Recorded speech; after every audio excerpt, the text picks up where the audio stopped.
Welcome back to the channel. Today I'm going to be doing some maintenance on my wife's 2021 Explorer ST. That's right, this thing I rebuilt on my channel about 2 years ago, and usually I don't keep cars long. 1 or 2 years is all we usually do, and this thing's been great, no issues at all. It is Whipple tuned for the last 2 years and daily driven. My wife has put at least 30,000 miles on this car since I rebuilt it.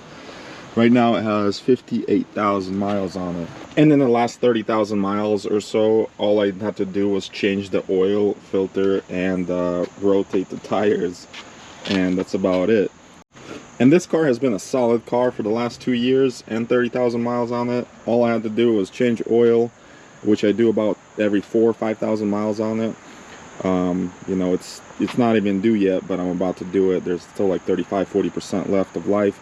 But I always say oil changes are cheaper than engines, and this is a 3.0 EcoBoost turbo with the mega Whipple cooler behind it, and it is tuned so it does, you know, push more power than stock. So I'd rather just change the oil more often. I know some people say, hey, you're wasting your money. I don't care. You know, oil's like 50–60 bucks with the filter. I'd rather just change the oil.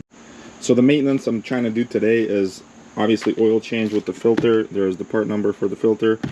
I will be changing the transmission filter and fluid. I don't have the fluid yet, should be here in the next hour or so.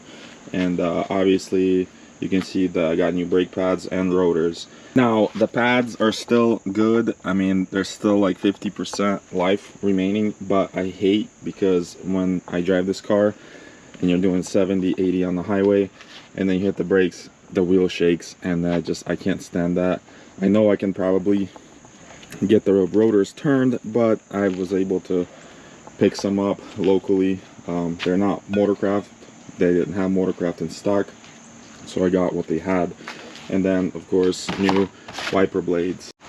So once I get this maintenance done, we're gonna take a trip down to the coast of North Carolina, which we always do, and after that I will be listing this thing. I'm not sure how much I'll be asking just yet, but open offers, and we are looking to get something newer, possibly another ST, maybe like a Bronco or something.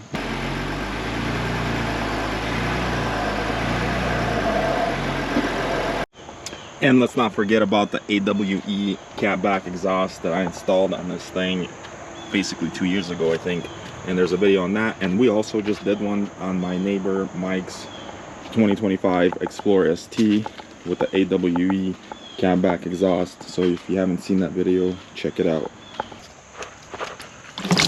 Ooh. Nice one, dude. So normally you're supposed to replace this plug every oil change, and guess who forgot to buy one? This guy. So I changed it last time and it wasn't leaking, so it's going back in.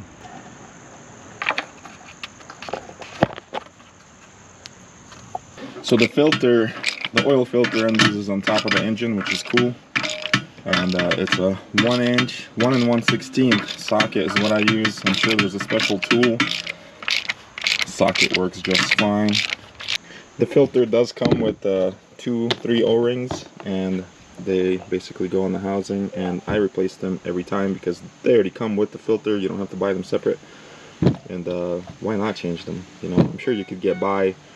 I'm sure you can get by without changing them for like 1, 2, 3 oil changes, but I always change it. So there's a new filter with the new O-rings.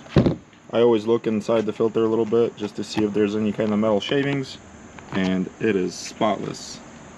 It's a solid engine, I'm telling you. And of course I use Motorcraft on all the Ford vehicles because I would use water before I use anything else besides Motorcraft in a Ford.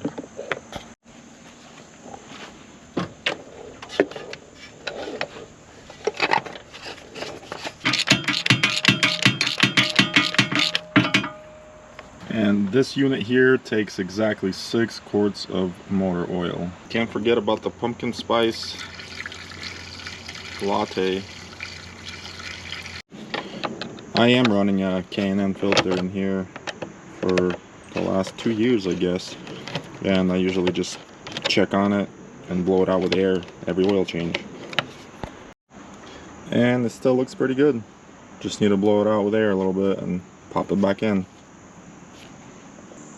So Bosch Icons are the best blades you can get. These are 2 years old. They're still okay, but since I was already at the store, went ahead and got new ones. Since we're taking the trip and it's supposed to rain the whole week. Even changed the little guy back here that I'm pretty sure is original, and it's tearing, but this is the smallest wiper I've ever seen. They're even smaller than the MG Midget.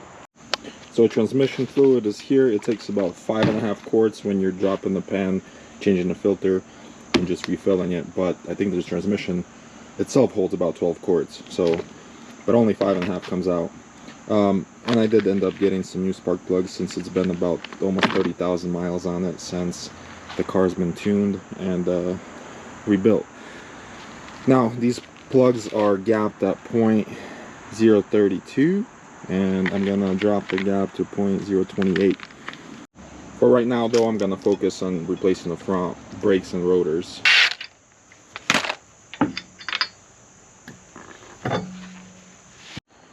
I am running at 1.25" spacers all 4 corners, and like I said, the pads themselves are like 50% life remaining, but I think I might have had something to do with these rotors when I was doing the draggy pulls back to back and frying the brakes. So pretty sure that's when these things warped.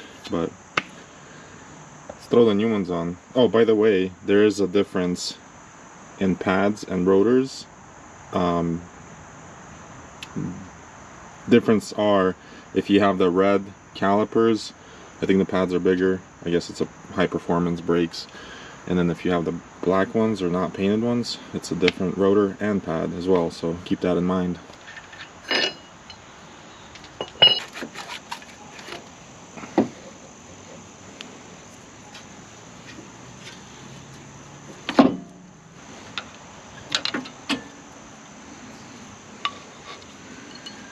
See, they still got some life in them.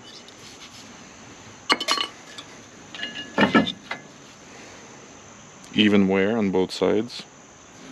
That's good.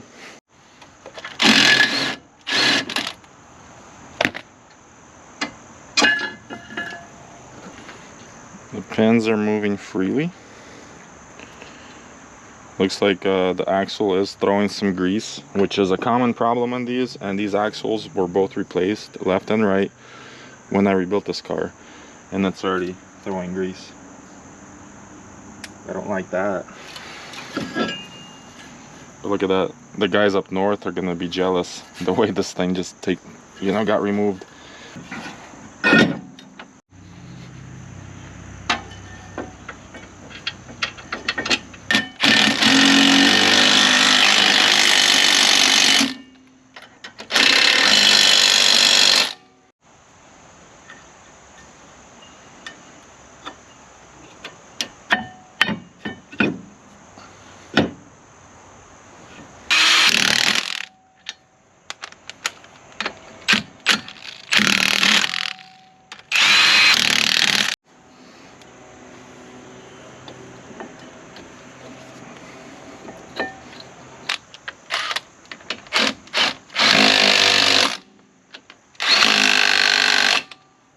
Alright, so passenger side, front, brakes, rotors, it's all assembled. I'm going to leave it like this for now.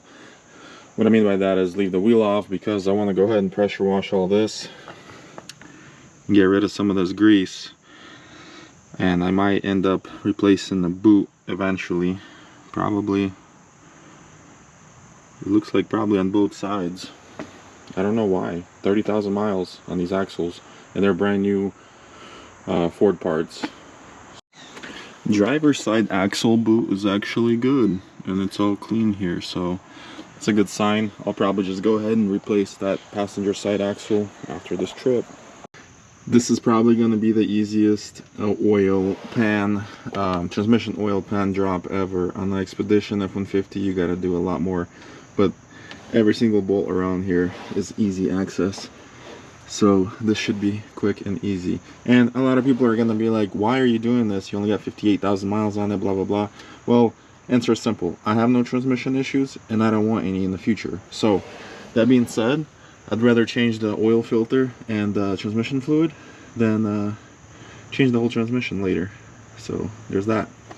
But the AWE exhaust 2 years later is still looking fire. Look at that. Looks brand new. Looks like it was just installed yesterday.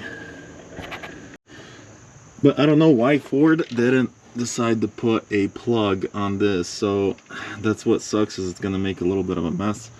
But it's alright. It's worth it.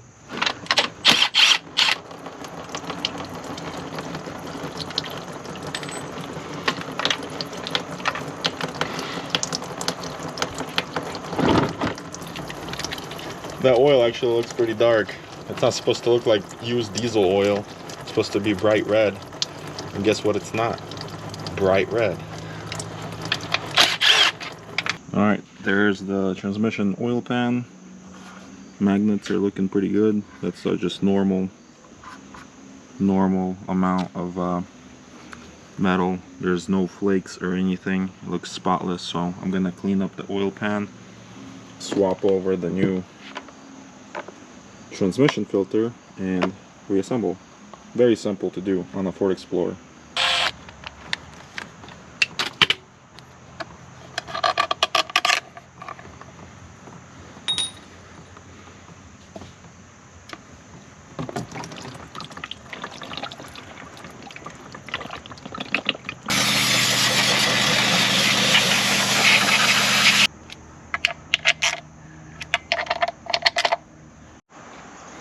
Danger, poison, harmful or fatal if swallowed. So I guess don't drink it is what they're trying to say. Anyways, it's time to fill the transmission. So I'm gonna go ahead and put 5.5 quarts in, and then I'm gonna go ahead and measure how much actually came out. And I've heard that some people only get like 4 quarts, 4.5 quarts out. So we're gonna measure this. This container was completely empty, and I did pour everything out of the filter. So at the end, we're gonna measure and see how much came out. So the fill port and the little dipstick is on the driver's side towards the rear of the transmission, right? And if you're filling your transmission on these 10-speed Explorers, F-150s, basically any 10 R80s, if you're filling it with a pump, you're wasting your time. This is how I fill all my 10-speed, 6-speed, all the transmissions that have the little dipstick and no actual port up here. I run a hose. It's a clear hose, so I could see the fluid flowing. I run it all the way behind the engine towards the firewall into the port where the dipstick goes on the transmission, and I have a little funnel up here. So this is going to take me like 20-30 seconds to fill the whole transmission, or I could be underneath the car with the pump pumping for 3 to 5 business days. So if you're filling it with a pump, stop, use this method. So this is quart number 6, so we're going to do about a half, maybe a little bit less than half of this one, and call it good. Supposedly holds about 5.1, 5.2, something like that. So about half of this, and we're good. And I like to leave the hose for a little bit, just so all the fluid kind of drips out. So when I pull the hose out, I'm not dripping fluid all over the engine bay and all over the exhaust and the turbo and all that. So while that's sitting there, I'm gonna go ahead and fill up these empty bottles up with the used fluid and see how many quarts I actually get. So I got right at 5 quarts, a little bit more because some of them actually filled almost to the top. So probably 5.1 or 5.2 quarts is what I got out of my 2021 Explorer ST transmission, which I'm pretty pleased because I've read online or on some of the Facebook forums that some people only get like 4.5 quarts out of their transmission, and I'm not sure if it's leaking somewhere or it was never filled up to the proper level. But I'm pretty pleased with the results here. And again, car has a little bit over 58,000 miles on it, and just wanted to go ahead and service the transmission and fill it like this from now on. Let's go.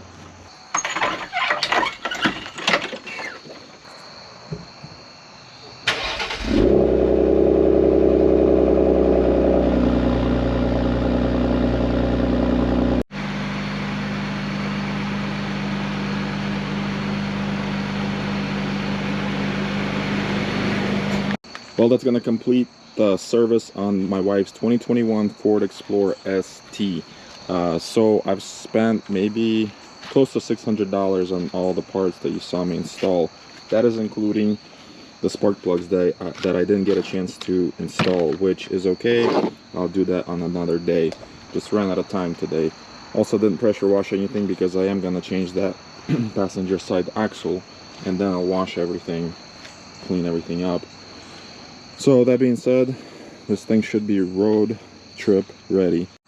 Also, this thing will be up for sale in the next couple weeks, I think, so hit me up with some offers, and until next time, later. Almost forgot, we got to do a test drive, and this thing is shifting so smooth. I love it. Definitely worth the time, and you know, just to do a service like this with all brakes and everything like that, under $600 in parts and a couple hours of labor, it's totally worth it. I mean, I'm sure if you take it to the dealer, they're gonna rip you off and charge you like $3 grand probably, if not more. But you can do this yourself. Clearly I did it in my driveway with just the jack and some jack stands. Yes, a lift would help. Yes, quick jacks would help, but it's not needed. Just a jack, a couple jack stands, and you got it. So I'm gonna try to do a couple draggy pulls here. I haven't done any on this car in probably almost 2 years, so stay tuned.